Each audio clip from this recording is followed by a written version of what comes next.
दोस्तों, एक सवाल हमेशा उठता है कि पता नहीं क्यों, है ना? अब किसी भी विषय पर बात कीजिएगा तो आपके जहन में भी ये बात निकलेगी, पता नहीं क्यों। खाने को सादा दाल रोटी होती थी, लेकिन फिर भी किसी को खून की कमी नहीं होती थी, पता नहीं क्यों। स्कूल में अध्यापक खूब कान खींचते थे, डंडों से पिटाई होती थी, लेकिन कोई बच्चा स्कूल में डिप्रेशन के कारण आत्महत्या नहीं करता था, पता नहीं क्यों।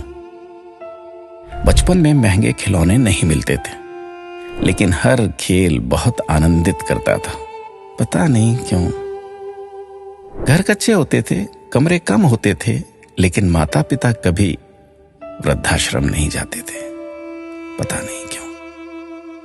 घर में गाय की, कुत्ते की, अतिथि की, मेहमानों की रोटियां बनती थी, फिर भी घर का बजट संतुलित रहता था।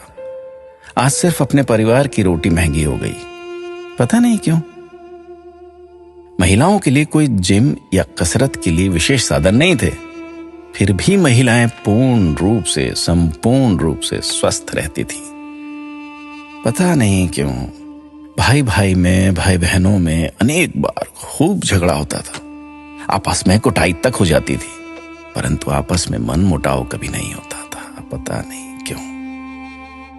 परिवार बहुत बड़े होते थे, पड़ोसियों के बच्चे भी दिन भर खेलते थे, फिर भी घरों में ही शादियां होती थी, पता नहीं क्यों। माता पिता थोड़ी सी बात पर थप्पड़ मार देते थे, लेकिन उनका मान सम्मान कभी कम नहीं होता था, पता नहीं। ऐसे अनेक क्यों के सवाल दिल में उठ रहे हैं। आप सभी तक इस क्यों को पहुंचाने की कोशिश कीजिए। शायद फिर से पहले जैसा सौहार्दपूर्ण वातावरण, आपसी प्रेम, एकता का माहौल बने। एक एक 11 होते हैं। अपना ख्याल रखिएगा।